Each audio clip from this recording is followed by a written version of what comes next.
ព្រះអាទិត្យរះបំភ្លឺលោកា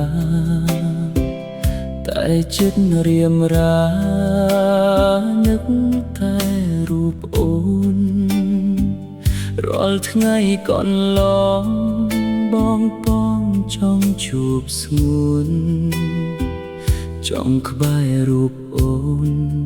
មិនឲ្យឃ្លាតឆ្ងាយ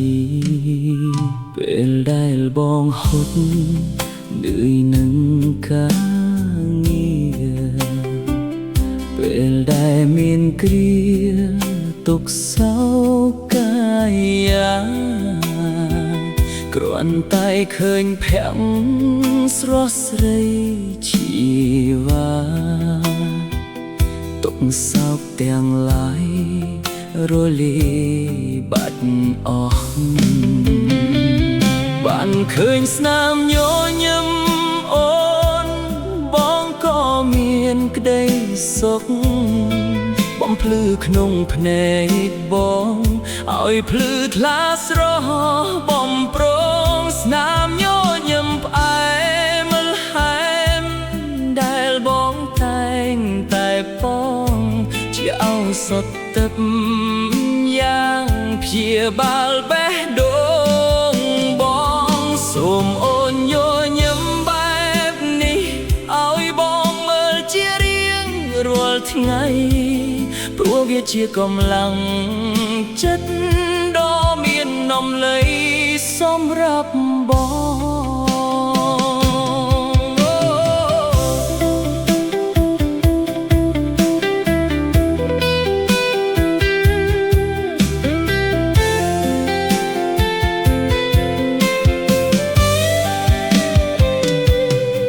មិនបាច់មានមាសប្រាក់មិនបាច់មានរបស់ថ្លៃគ្រាន់តែមានស្រីញញឹមដាក់បង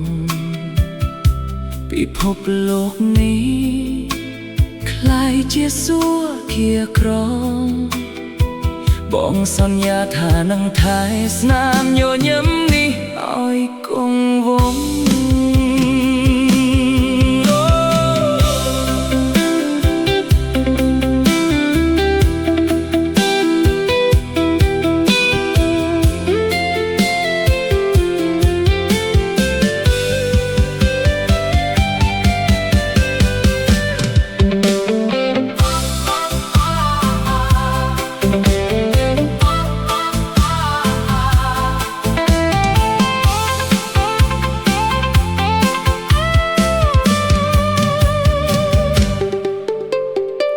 បងអូភ្លៀងរឿងមានព្យុះបោកបក់